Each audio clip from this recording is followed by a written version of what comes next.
आज का हमारा टॉपिक है समय ज्ञानम। जैसा कि हम सभी जानते हैं कि रेलवे टाइम में समय देखने के लिए 1 से लगाकर 24 तक की संख्याओं का यूज़ किया जाता है, लेकिन हमें यहाँ पर सीबीएसई के सिलेबस के अनुसार समय देखने के लिए केवल 1 से लगाकर 12 तक की संख्याओं का ही यूज़ यहाँ पे हमें करना है। ठीक है, लेकिन हमें यहाँ पर एक चीज़ और ध्यान में रखनी है। जब भी हम समय ज्ञान को पढ़ते हैं तब हम वहाँ पर संख्याओं का जो मूल रूप है या जो मूल शब्द हैं, हम केवल उन्हीं को ही यहाँ पर प्रयोग में लेंगे। अब हम आगे देखते हैं। जैसे मैंने यहाँ पर लिखा है एक। एक का मूल शब्द भी यहाँ पर एक ही होता है। पुल्लिंग में इसका रूप होता है एकः, स्त्रीलिंग में होगा एका और नपुंसकलिंग में हो जाएगा एकम। लेकिन जब हम संख्या ज्ञानम पढ़ते हैं, जब हमें संख्याओं का समय में यूज़ करना होता है, उस समय हम संख्याओं का जो मूल शब्द है उसे ही हम यहाँ पर प्रयोग में लेंगे।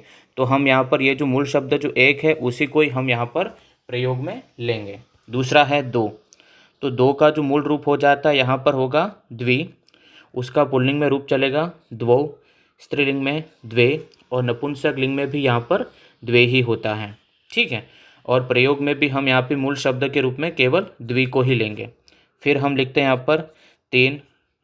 तीन का पुल्लिंग में रूप होगा यहाँ पे त्रयः, स्त्रीलिंग में होगा तीसरः, नपुंसक लिंग में होगा त्रीणि और संख्या ज्ञानम में यूज़ किया जाएगा केवल त्रि। आगे हम देखते हैं चार। चार का पुल्लिंग में रूप चलेगा चत्वारः, स्त्रीलिंग में होगा चतस्रः और नपुंसक लिंग में हो जाएगा यहाँ पर चत्वारि। ओके, और जो प्रयोग में आएगा वो होगा केवल यहाँ पर चतुर। यानी हमने यहाँ पर देखा कि मूल शब्द ही केवल यहाँ पर संख्या ज्ञानम में यूज़ करने योग्य है। बाकी भले ही उनके जो रूप है पुल्लिंग, स्त्रीलिंग या नपुंसक लिंग में कैसे भी उनके रूप चलते हो, वे हमें नहीं लेना है। ठीक है, अब हम आगे चलते हैं, कुछ प्रयोग करते हैं। मैं यहाँ पे लिखूँगा सबसे पहले एक मूल शब्द, उसके बाद लिखूँगा यहाँ पे द्वि जो दो का मूल शब्द है, फिर लिखूँगा तीन का मूल शब्द त्रि, फिर चार का मूल शब्द हो जाता है चतुर। ओके, यहाँ पे संख्या लिख देता हूँ मैं इधर एक, दो, तीन और चार। ठीक, अब मुझे यहाँ पर क्या करना है, बस केवल यहाँ पे वादनम शब्द जोड़ देना है। तो मैं यहाँ पे वादनम शब्द जोड़ देता हूँ। वादनम का अर्थ होता है बजे। ओके, जैसे मैं इसका अगर यूज़ करूँगा तो इस प्रकार से करूँगा। एक के बाद वादनम जोड़ दूँगा तो हो जाएगा यहाँ पर एक वादनम। उसी प्रकार से द्वि के बाद वादनम जोड़ दूँगा तो हो जाएगा द्विवादनम। सेम उसी प्रकार से तीन का हो जाएगा त्रिवादनम यानी 3 बजे। एक वादनम 1 बजे, द्विवादनम 2 बजे, त्रिवादनम यानी 3 बजे और हो जाएगा चतुर्वादनम यानी 4 बजे।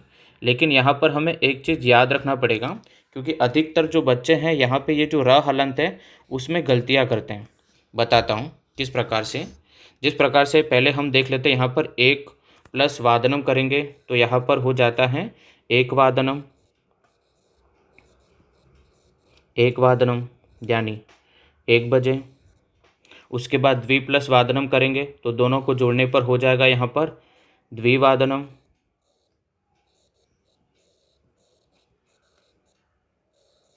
फिर त्रि प्लस वादनम करेंगे तो होगा यहाँ पर त्रिवादनम यानी 3 बजे।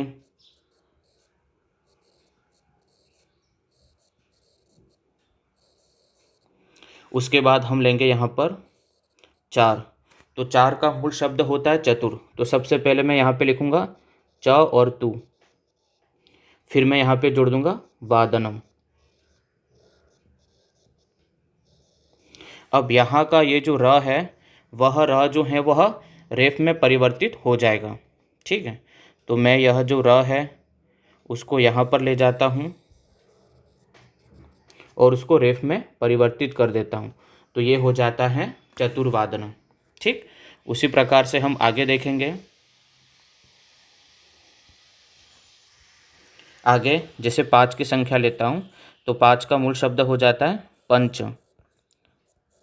और बाद में मैं यहाँ पर वादनम जोड़ दूँगा। तो वादनम जोड़ने पर ये हो जाएगा, यहाँ पर हमारा शब्द बनेगा पंचवादनम, यानी 5 बजे।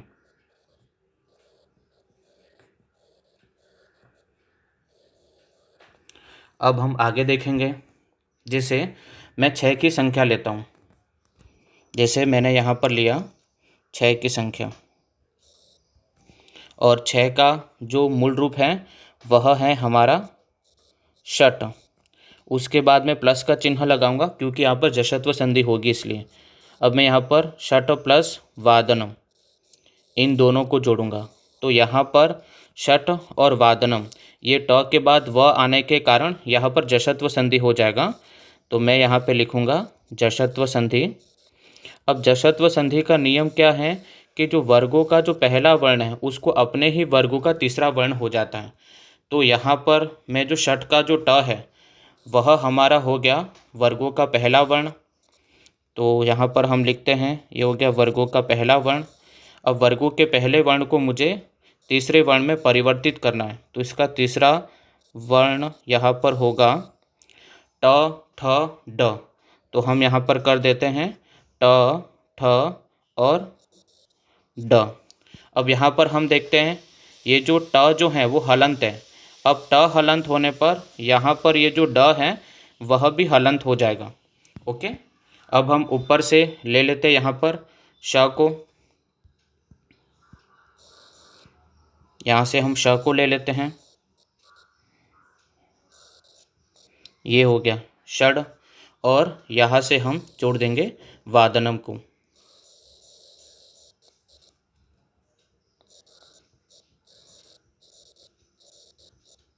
तो ये हो गया षडवादनम। षडवादनम यानी 6 बजे, षडवादनम।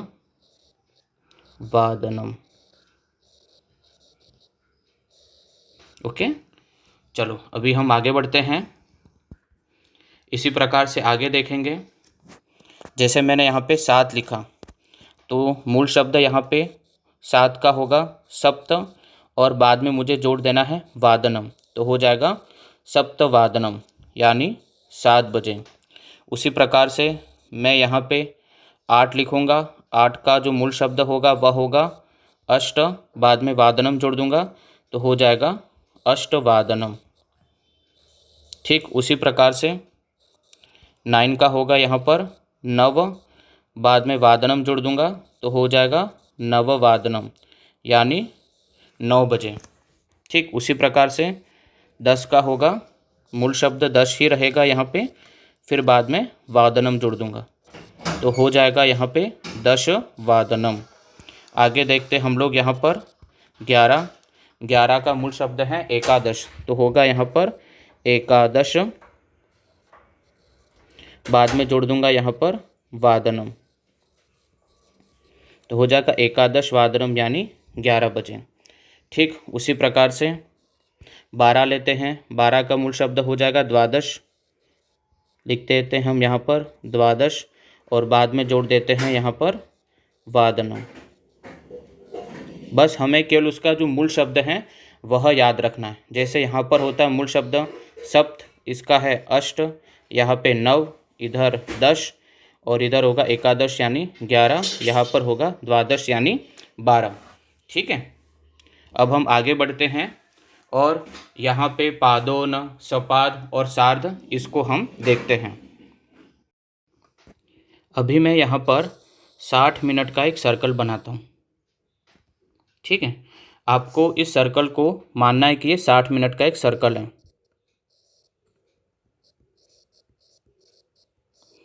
हमने यहाँ पर माना कि ये जो सर्कल है वह 60 मिनट का है। अब इस सर्कल को मैं 2 भाग में डिवाइड करूँगा, मतलब 30-30 मिनट के भाग में ये डिवाइड हो गया। ठीक है, नीचे वाला जो है वह हो गया 30 मिनट।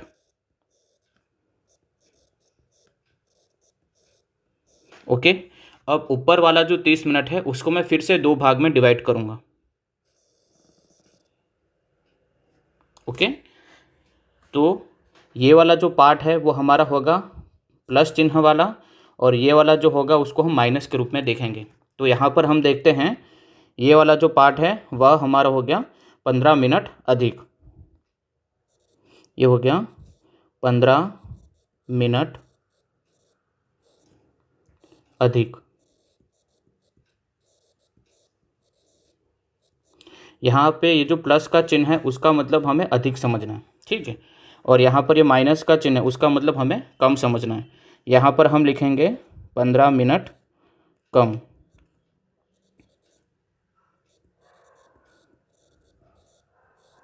ये हो गया 15 मिनट कम, ठीक है। अब जो 15 मिनट अधिक है उसे हम कहेंगे यहाँ पर सपाद, ओके।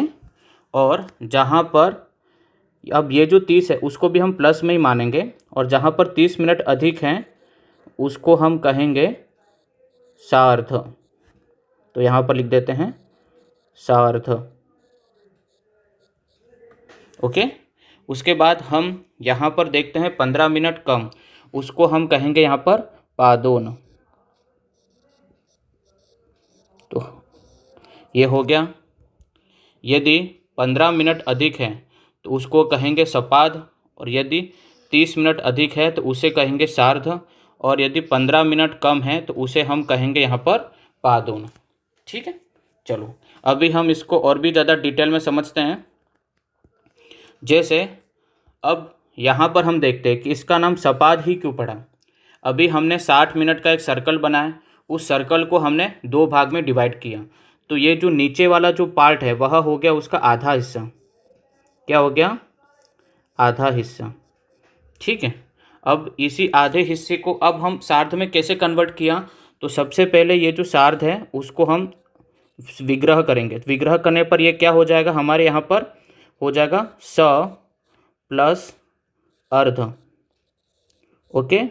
और ये जो अर्ध है उसी अर्ध का मतलब यहाँ पर होता है आधा, ठीक है। अब यहाँ पर होता क्या है कि ये जो स है उस स से निकलेगा अ, तो यहाँ पर हम स से निकाल देते हैं अ, और ऊपर से हम यहाँ पे ये जो अर्ध है उस अर्ध का अ यहाँ पर ले लेते हैं, ठीक है। अब यहाँ पर क्या होगा, ये जो अ प्लस अ है वह जुड़कर यहाँ पर हो जाएगा आ। अब अ प्लस अ जुड़कर यहाँ पर आ हुआ तो यहाँ पर हो जाएगी दीर्घ संधि। तो ये हमारी हो गई दीर्घ संधि, ओके।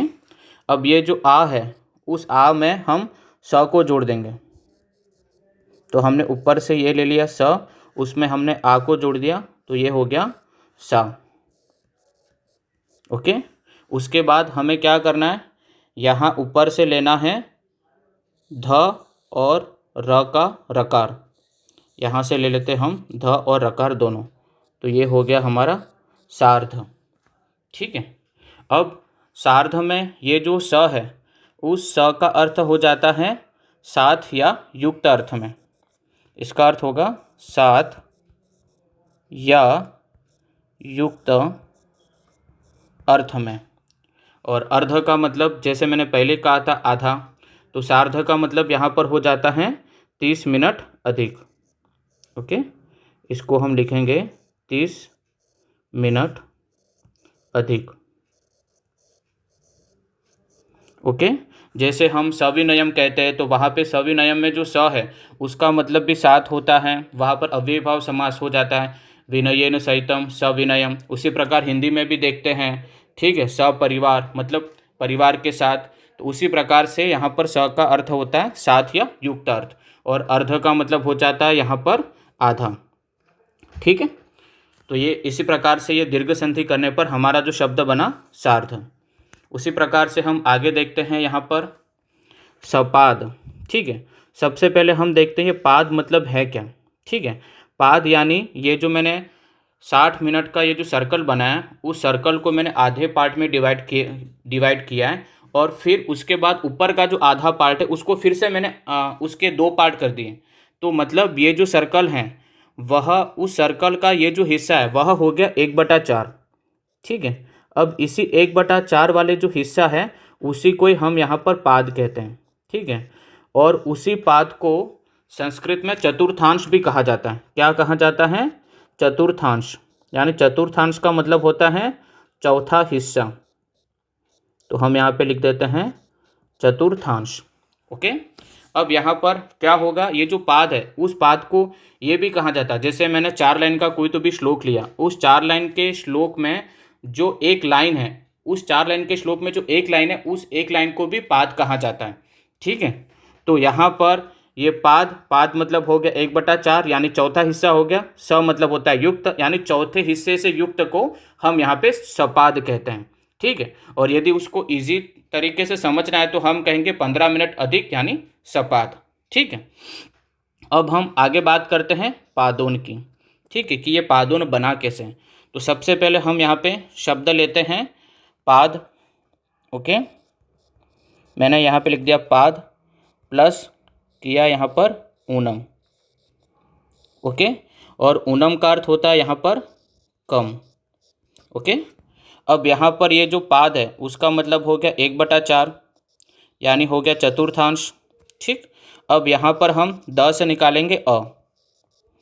हमने यहाँ पर द से निकाल लिया अ, और ऊपर जो ऊनम का जो ऊ था, ओके, ऊपर में जो ऊनम का जो ऊ लिखा था उसको हम यहाँ पे ले लेते हैं।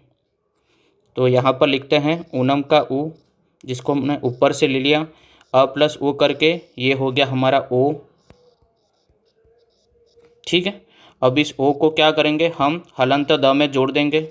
हलंत द प्लस ओ दोनों मिलकर यहाँ पर क्या हो गए, 2। ठीक, अब यहाँ पे अ प्लस ओ करने पर ओ हुआ, ओ करने पर यहाँ पे गुण संधि हो जाती है।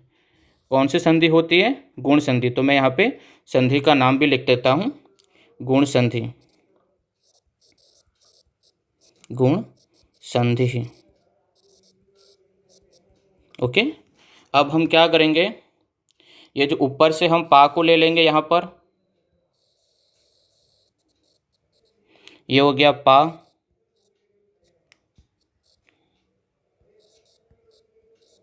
और यहाँ से हम ले लेंगे यहाँ पर नम को।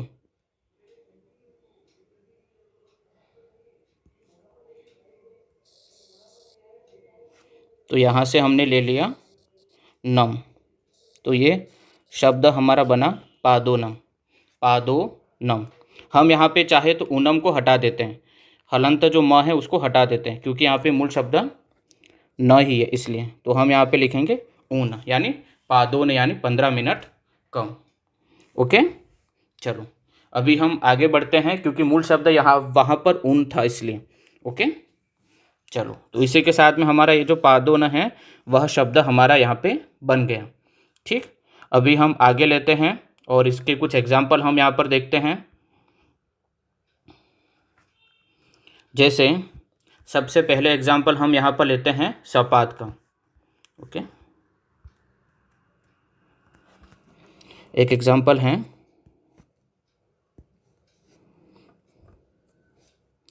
1:15। अब ये 15 मिनट अधिक हैं तो हम यहाँ पर लिखेंगे सपाद। ठीक, फिर उसके बाद योजक चिन्ह लेंगे और ये जो एक है उसका मूल शब्द लिखेंगे एक, और बाद में वादनम ये जो शब्द है उसको जोड़ देंगे। तो सपाद 1 वादनम यानी 1:15। अब हम आगे देखेंगे। अब यहाँ पर और भी हम देख सकते हैं, जो द है उस द से निकलता है अ। ओके, द से निकला अ, अब ऊपर से 1 वादनम का ए ले लिया। ठीक है, तो अ प्लस ए करके यहाँ पर बन जाता है ऐ। ऐ कहने का मतलब यहाँ पर दो मात्राएं यहाँ पर हो जाती हैं। ठीक है, अब हम ऊपर से ले लेंगे यहाँ पर हलंत द प्लस ऐ करेंगे तो यहाँ पर हो जाएगा दई। ठीक है, आप चाहो तो यहाँ पर आप ऐसा भी बना सकते हो, ये यहाँ से ले लिया हमने सपा, ये हो गया सपा, और यहाँ से ले लिया हमने क वादनम, ये हो गया क वादनम। ओके, लेकिन एक चीज़ हमेशा हमें याद रखनी है यहाँ पर कि हमें इस प्रकार से कभी नहीं करना है। हमें हमेशा क्या करना है, भले ही वहाँ पे दीर्घ संधि प्राप्त हो रही है, वृद्धि संधि प्राप्ति हो रही है, जैसे यहाँ पे अ प्लस ए करने पर यहाँ पे वृद्धि संधि प्राप्त हो रही है, तो यहाँ पर हो जाती है वृद्धि संधि। ओके, मैंने यहाँ पर कर तो दिया है, लेकिन मैं आपको यहाँ पर ये बताना चाहता हूँ कि भले ही हमें कभी भी समय का यूज़ करने पर या समय के शब्दों में कभी भी दीर्घ संधि, वृद्धि संधि या गुण संधि प्राप्त हो, फिर भी हमें वहाँ पर संधि का यूज़ नहीं करना है। हमें फिर भी वहाँ पर क्या करना है, केवल योजक चिन्ह का ही यूज़ करना है। अभी आप सोचोगे कि ऐसा क्यों, तो मैंने 2015 से लगाकर 2020-21 और 21 का और 2021 का जो टर्म 1 जो है, उस टर्म 1 के जो क्वेश्चन पेपर हैं और जो मॉडल क्वेश्चन पेपर है और उनके आंसर की, और टर्म 1 के क्वेश्चन पेपर में जो उन्होंने MCQ दिए थे, जो उन्होंने मल्टीपल चॉइस क्वेश्चन दिए थे, वहाँ पर भी उन लोगों ने योजक चिन्ह का ही यूज़ किया है, उन्होंने वहाँ पर संधि नहीं की है। ठीक है, इसलिए आपको भी कभी भी यहाँ पर संधि नहीं करनी है। ठीक है, चलो अभी हम आगे बढ़ते हैं। तो यहाँ पर हमेशा हमें एक चीज़ का याद रखना है, चाहे दीर्घ संधि प्राप्त हो, गुण हो या वृद्धि हो, हमें फिर भी वहाँ पे संधि नहीं करनी है, हमें वहाँ पर केवल योजक चिन्ह का ही यूज़ करना है। ठीक, उसके बाद एक और एग्जाम्पल देख लेते हैं, जैसे 4:15, तो ये 15 मिनट ज़्यादा है, तो यहाँ पर हो जाएगा सपाद और फिर योजक चिन्ह लगाएंगे। योजक चिन्ह महत्वपूर्ण है, हमेशा याद रखना, संधि वंधि कुछ नहीं करनी है। फिर यहाँ पर हम लिख देंगे, यहाँ पर चतुर, पहले वादनम लिख देते हैं और जो र हलन था उसका यहाँ पे रेफ हो जाएगा, तो हो जाएगा यहाँ पे चतुर्वादनम। ठीक है, अभी हमने सपाद का एग्जाम्पल देखा, इसके बाद हम देखते हैं सार्ध। ओके, सार्ध मतलब 30 मिनट अधिक। उसमें देखते हैं, जैसे 6:30, 30 मिनट अधिक है, तो यहाँ पर हम लिखेंगे सार्ध, फिर योजक चिन्ह, फिर यहाँ पर लिखेंगे षड्वादनम।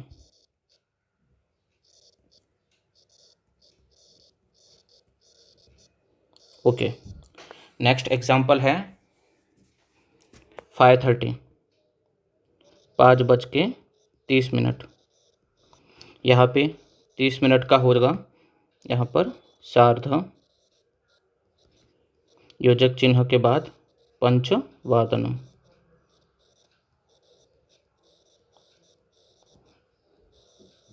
ठीक, उसी प्रकार से हम आगे देखते हैं, पादोन का एग्जाम्पल ले लेते हैं।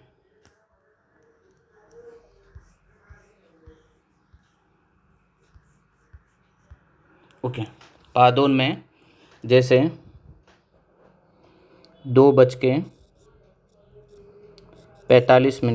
ओके, अब 2:45 मतलब 3 बजने में 15 मिनट कम, तो 3 बजने में जहाँ पर भी 15 मिनट कम हो, तो हम उसके लिए, या फिर आप ऐसा भी कर सकते हो, मान लो कि आपको समझ में नहीं आता है, या फिर हम ऐसा देखो, वास्तविक रूप से ऐसा होता है कि यदि 15 मिनट कम है, ओके, तो 15 मिनट कम होने पर हम उसके लिए यूज़ करेंगे यहाँ पर पादोन, लिख देते हैं हम यहाँ पर पादोन। ठीक, फिर उसके बाद योजक चिन्ह। अब 15 मिनट कम है, तो कितने बजने में 15 मिनट कम है, तो 3 बजने में, तो यहाँ पर हम लिखेंगे 3 बजने में 15 मिनट कम है, तो यहाँ पर लिखेंगे त्रिवादनम, त्रिवादनम।